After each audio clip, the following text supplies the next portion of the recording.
മായതുകൊണ്ട് തന്നെ റമളാനിൽ ധാരാളമായി ഖുർആൻ പാരായണം ചെയ്യാൻ ശ്രദ്ധിക്കേണ്ടത് അത്യാവശ്യമായ ഒരു വിഷയമാണ്. മുൻഗാമികളായ മഹത്തുക്കൾ മറ്റുള്ള എല്ലാ കാര്യങ്ങളും മാറ്റിവെച്ചുകൊണ്ട് റമളാനിൽ ഖുർആനിന് പ്രത്യേകമായ സ്ഥാനം നൽകാറുണ്ടായിരുന്നുവെന്ന് ചരിത്രത്തിൽ കാണാൻ കഴിയും. ആയതിനാൽ അവരുടെ ചര്യകളെ അടിസ്ഥാനപ്പെടുത്തിയും അവരുടെ പാത പിൻപറ്റിക്കൊണ്ടും ജീവിക്കേണ്ട വിശ്വാസി തീർച്ചയായും റമളാനിൽ ഖുർആനുമായി ആഴത്തിലുള്ള ഒരു ബന്ധം ഉണ്ടാക്കിയെടുക്കേണ്ടത് അനിവാര്യമാണ്. ആ ഖുർആൻ പാരായണം ചെയ്യുമ്പോൾ അലസമായി ഖുർആൻ പാരായണം ചെയ്യലല്ല വിശ്വാസിയുടെ രീതി. മറിച്ച് ധാരാളം മര്യാദകൾ പാലിച്ചുകൊണ്ട് വേണം ഖുർആൻ പാരായണം ചെയ്യാൻ. വെറുതെ വായിച്ചു പോകാൻ ഇതേതെങ്കിലും രീതിയിലുള്ള ഒരു കഥപുസ്തകമല്ല, മറിച്ച് അള്ളാഹുവിൻ്റെ നിയമങ്ങളും നിർദ്ദേശങ്ങളും വാഗ്ദാനങ്ങളും ഭീഷണികളുമെല്ലാം അടങ്ങിയ മഹത്തരമായ അള്ളാഹുവിൻ്റെ കലാമാണ് വിശുദ്ധ ഖുർആൻ. അതുകൊണ്ട് തന്നെ ആ ഖുർആൻ പാരായണം ചെയ്യുമ്പോൾ നാം പാലിക്കേണ്ട ഒന്നാമത്തെ മര്യാദ അള്ളാഹുവിൻ്റെ തൃപ്തിക്ക് വേണ്ടി ആയിരിക്കണം വിശുദ്ധ ഖുർആൻ പാരായണം ചെയ്യേണ്ടത് എന്നുള്ളതാണ്. കാരണം അള്ളാഹുവിൻ്റെ തൃപ്തി ആഗ്രഹിച്ചുകൊണ്ട് ചെയ്യുന്ന കർമ്മങ്ങൾ മാത്രമേ അള്ളാഹു തആല സ്വീകരിക്കുകയുള്ളൂ എന്ന് ഖുർആനും പ്രവാചകന്റെ ഹദീസും നമ്മെ ഓർമ്മപ്പെടുത്തുന്നുണ്ട്. ഒന്ന്. രണ്ടാമത്തേത്, ഖുർആൻ പാരായണം ചെയ്യുമ്പോൾ വുദൂഓടുകൂടി വേണം ഖുർആൻ പാരായണം ചെയ്യേണ്ടത്. നബി സല്ലല്ലാഹു അലൈഹി വസല്ലം തങ്ങൾ പറഞ്ഞു, അലി റളിയല്ലാഹു തആല അൻഹു അരുൾ ചെയ്യുന്നു, ആരെങ്കിലും വുദൂഓടുകൂടി ഖുർആൻ പാരായണം ചെയ്താൽ അവന് 25 ഇരട്ടി പ്രതിഫലം കിട്ടുന്നതാണ്. വുദൂ ഇല്ലാതെ പാരായണം ചെയ്യുന്നവനേക്കാൾ 25 ഇരട്ടി പ്രതിഫലം വുദൂഓടുകൂടി ഖുർആൻ പാരായണം ചെയ്യുന്നവന് ലഭിക്കുന്നതാണ്. അതുകൊണ്ട് വുദൂ എടുക്കാൻ പ്രത്യേകം ശ്രദ്ധിക്കുക. 2. 3. ഖുർആൻ പാരായണം ചെയ്യുന്നതിന് മുമ്പ് മിസ്വാക്ക് ചെയ്യുക, വായ ശുദ്ധിയാക്കുക. സല്ലല്ലാഹു അലൈഹി വസല്ലം തങ്ങൾ പറഞ്ഞു, ആരെങ്കിലും ഖുർആൻ പാരായണം ചെയ്യുന്ന വേളയിൽ മിസ്വാക്ക് ചെയ്താൽ അവൻ്റെ ആ ഖുർആൻ പാരായണ സമയത്ത് ഒരു മലക്ക് തൻ്റെ വായ ആ പാരായണം ചെയ്യുന്നവൻ്റെ വായയോട് ചേർത്ത് വെക്കുന്നതാണ്. അവൻ പാരായണം ചെയ്യുന്നതൊക്കെ ആ മലക്കിൻ്റെ ഉള്ളിലേക്ക് പ്രവേശിക്കുമെന്ന് സയ്യിദുനാ റസൂലുള്ളാഹി സ്വല്ലല്ലാഹു അലൈഹി വസല്ലം. മലക്കിൻ്റെ വായ, മലക്കിൻ്റെ മുഖം നമ്മുടെ മുഖത്തിനോട് ചേർത്ത് വയ്ക്കുന്ന ആ മനോഹരമായ നിമിഷങ്ങളെക്കുറിച്ച് ആലോചിക്കുക. 4. 5. ഖുർആൻ പാരായണം ചെയ്യുമ്പോൾ വൃത്തിയുള്ള സ്ഥലത്തിരുന്ന് ഖുർആൻ പാരായണം ചെയ്യുക. ഖുർആൻ ഓതുന്നതിന് വേണ്ടി പ്രത്യേകമായൊരിടം, ഒരു സ്ഥലം നമ്മുടെ വീട്ടിലുണ്ടാകൽ വളരെ നല്ല ഒരു കാര്യമാണ്. അപ്പൊ അങ്ങനെയുള്ള വൃത്തിയുള്ള സ്ഥലത്തിരുന്ന് ഖുർആൻ പാരായണം ചെയ്യുക. 5. 6. സാധിക്കുമെങ്കിൽ ഖുർആൻ പാരായണം ചെയ്യുമ്പോൾ ഖിബ്ലയുടെ നേരെ അഭിമുഖീകരിക്കുകയും നല്ല വസ്ത്രം ധരിക്കുകയും ചെയ്യുക. സാധാരണ നാം വിനോദങ്ങൾക്ക് വേണ്ടി ഉപയോഗിക്കുന്ന വസ്ത്രങ്ങൾ മാറ്റിവെച്ചുകൊണ്ട് ഖുർആൻ പാരായണം ചെയ്യുന്ന സമയത്ത് നല്ല വസ്ത്രം ധരിക്കുകയും ഖിബ്ലയുടെ നേരെ ഇരിക്കുകയും ചെയ്യുക. 6. 7. തജ്വീദോടുകൂടി ഖുർആൻ പാരായണം ചെയ്യാൻ പ്രത്യേകം ശ്രദ്ധിക്കുക. തജ്വീദോടുകൂടി നിർത്തി ഖുർആൻ പാരായണം ചെയ്യുക. നബിയോട് അല്ലാഹു തആല പറഞ്ഞു, വറത്തിലിൽ ഖുർആന തർത്തീല. നബിയെ തർത്തീലായിട്ട് ക്രമമായി സാവകാശം താങ്കൾ ഖുർആൻ പാരായണം ചെയ്യൂ എന്ന് അള്ളാഹു നബിയോട് പ്രത്യേകമായി കൽപ്പിക്കുകയാണ്. അപ്പൊ അതും നാം ശ്രദ്ധിക്കുക. 8. ഖുർആൻ പാരായണം ചെയ്യുമ്പോൾ പ്രത്യേകിച്ച് കാരണങ്ങളൊന്നുമില്ലെങ്കിൽ ഇരുന്നു കൊണ്ട് ഖുർആൻ പാരായണം ചെയ്യുക. നിന്നുകൊണ്ട് നമ്മൾ ഖുർആൻ ഓതാറുണ്ട്. പ്രത്യേകിച്ച് കാരണങ്ങളൊന്നുമില്ലെങ്കിൽ ഇരുന്നു കൊണ്ട് തന്നെ ഖുർആൻ പാരായണം ചെയ്യുക. അതുപോലെ തന്നെ 9ാമത്തെ മര്യാദ, നല്ല സ്വരത്തിൽ ഖുർആൻ പാരായണം ചെയ്യാൻ ശ്രമിക്കുക. നമുക്ക് അല്ലാഹു മനോഹരമായ ശബ്ദം നൽകിയിട്ടുണ്ട്. ആ ശബ്ദം ഖുർആൻ ഉപയോഗിക്കുന്ന സമയത്ത് ആ ശബ്ദത്തിൽ നാം ഖുർആൻ പാരായണം ചെയ്യുക. 9. 10 ഗാംഭീര്യത്തോടുകൂടിയായിരിക്കണം ഖുർആൻ പാരായണം ചെയ്യേണ്ടത്. മറ്റുള്ള തമാശകളൊക്കെ മാറ്റിവെച്ചുകൊണ്ട് വക്കാറോടുകൂടി ഗാംഭീര്യത്തോടുകൂടി ഖുർആൻ പാരായണം ചെയ്യുക. 11 അർത്ഥം അറിഞ്ഞുകൊണ്ട് ഖുർആൻ പാരായണം ചെയ്യുക.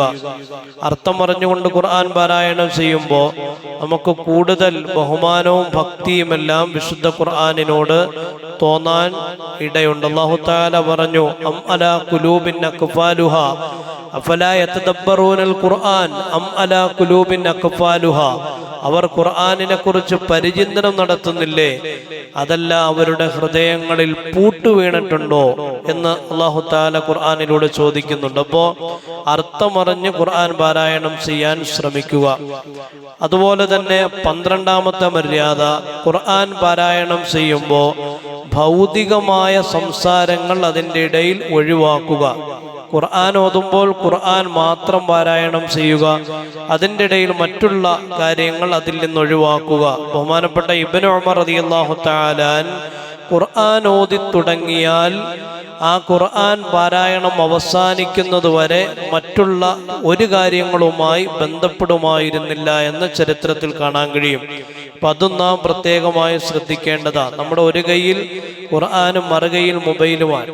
ഖുർആൻ ഓതും, മൊബൈലിൽ വരുന്ന നോട്ടിഫിക്കേഷൻ എന്ത് ചെയ്യും, നോക്കും. അങ്ങനെയല്ല, അതെല്ലാം മാറ്റിവെച്ചുകൊണ്ട് ഖുർആൻ പാരായണം മാത്രം നടത്തുക. അത് ഖുർആനിനോടുള്ള മര്യാദയാണ്.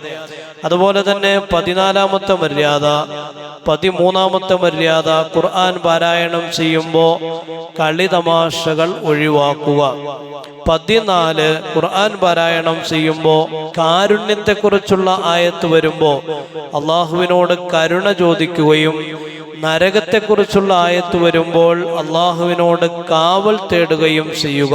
ഇത് ഖുർആൻ പാരായണത്തിന്റെ പ്രധാനപ്പെട്ട ഒരു മര്യാദയാണ്. നബി സല്ലല്ലാഹു അലൈഹി വസല്ലം തങ്ങൾ അങ്ങനെയായിരുന്നു. അള്ളാഹുവിന്റെ അനുഗ്രഹത്തെക്കുറിച്ച് പരാമർശിക്കുന്ന ആയത്തുകൾ വരുമ്പോൾ അനുഗ്രഹം ചോദിക്കും. നരകത്തെക്കുറിച്ച് പരാമർശിക്കുന്ന ആയത്ത് വരുമ്പോൾ അള്ളാഹുവിനോട് കാവൽ തേടും. അതുപോലെ തന്നെ 15ാമത്തെ മര്യാദ, ഭയത്തോടുകൂടിയും സൂക്ഷ്മതയോടുകൂടിയും ഖുർആൻ പാരായണം ചെയ്യുക. 16 കരയാൻ സാധിക്കുമെങ്കിൽ കരയണം. ഇനി കരച്ചിൽ വരുന്നില്ല എങ്കിൽ കരയുന്നത് പോലെ അഭിനയിക്കുകയെങ്കിലും ചെയ്യണമെന്നാണ്. ഖുർആൻ പാരായണം ചെയ്യുമ്പോൾ കരയാൻ സാധിക്കുമെങ്കിൽ കരയണം. കരയേണ്ട ആയത്ത് വരുമ്പോൾ കരയാൻ സാധിക്കുന്നില്ല എങ്കിൽ കരയുന്നത് പോലെ കാണിക്കുകയെങ്കിലും ചെയ്യണം. അതതിൻ്റെ മര്യാദയാണ്. 17 ഖുർആനിലെ പേജുകൾ മറിക്കുമ്പോൾ തുപ്പൽ തൊട്ട് പേജുകൾ മറിക്കാതിരിക്കുക. നാം നോട്ടെണ്ണി പരിശീലിച്ചത് അങ്ങനെ ആയതുകൊണ്ട് ഖുർആൻ ഓതുമ്പോഴും പേജ് മറിക്കുമ്പോഴും തുപ്പൽ ഉപയോഗിക്കും. അതൊരിക്കലും പാടുള്ളതല്ല. 19 മസ്ജിദിൽ ഒരുമിച്ച് കൂടി ഖുർആൻ പഠിക്കുകയോ ഖുർആൻ പഠിപ്പിക്കുകയോ ചെയ്യുക. പള്ളിയിൽ 5 ആളുകൾ ഒരുമിച്ച് കൂടിയാൽ അവർ ചർച്ച ചെയ്യേണ്ടത് ഖുർആനിനെ കുറിച്ചായിരിക്കണം, അത് സംബന്ധമായ വിഷയമായിരിക്കണം. 20 3 ദിവസത്തിൽ താഴെ ഖുർആൻ ഓതി പൂർത്തിയാക്കരുത്. 3 ദിവസത്തിൽ താഴെ.